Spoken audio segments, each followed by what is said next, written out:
Greetings to you one and all on this February 7th, Sunday, our video worship from Tsawwassen United Church in Delta, BC.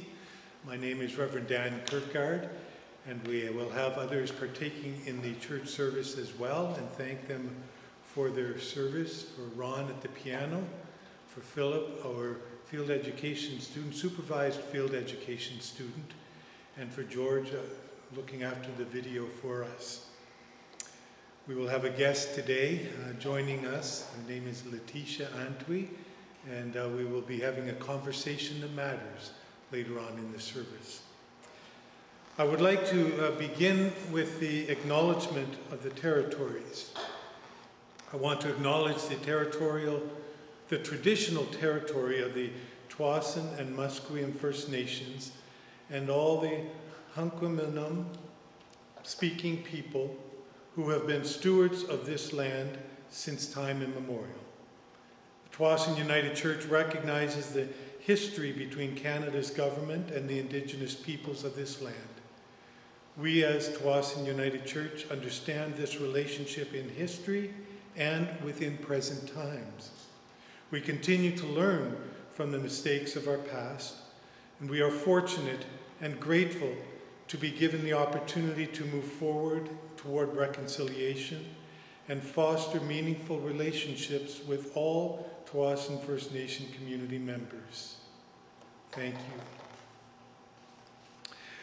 We have some announcements of the life of our church to be aware of, and just for you as members of the church or as visitors joining us in this video worship time.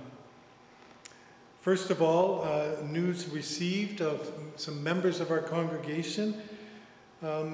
Gary and Lois Watt have moved to Campbell River. And so once again, for a few weeks in a row, we've been recognizing members of our congregation making the decisions to move out of their the homes here in Tsawwassen to new places and send them with God's blessing. There will be our Voice newsletter being sent out for February the 14th. That's next Sunday.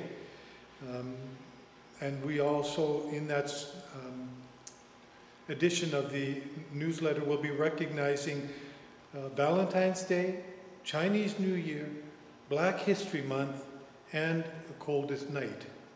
So a number of things that you can send materials in, stories about, experiences of, to Lynn or to Lori at the office, and they will be included in the Tsawwassen Voice newsletter. We continue to hold in prayer our members and the residents of the seniors' homes in our close in our area here, certainly all over the place, but we recognize those close to us and part of the life of our church at the Waterford, at other seniors' residences between Tsawwassen and Ladner. So I am still hoping to make a few more contacts of dropping by in front of your house and taking a 10-second video clip of you saying hello to the congregation. And so I'm hoping and trusting as I call you, I might be able to do that over the next week. And one last piece, again, just to hear it, and probably we'll just let it be in print after this. At Tsawwassen United Church, we now have Canada Helps direct payment option on our website, so donations can be made to the support of the church's mission and ministry.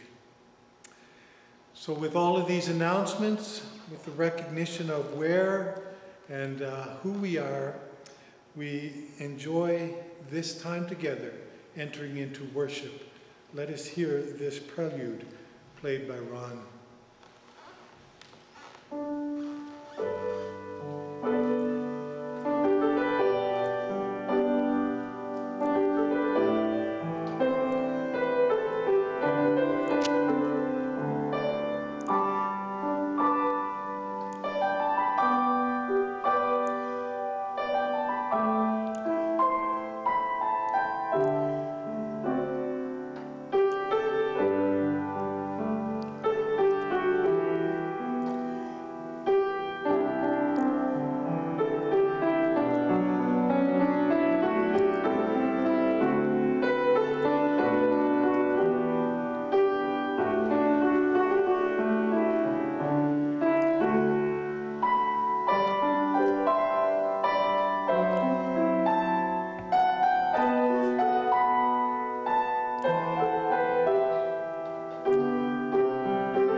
Worship is a responsive call to worship for those who have received the print form of our service. Please join with us in the response. God has invited us to come. So we gather. God has spoken to the world. So we listen. God has given us glimpses of grace and mercy. So we wait and watch, longing for healing, eager for hope. God has been faithful to all generations. So we trust, and so we worship God, our Creator, Redeemer, and Sustainer. Let us join together in the hymn number 220 in our Voices United hymn book, Praise to the Lord the Almighty.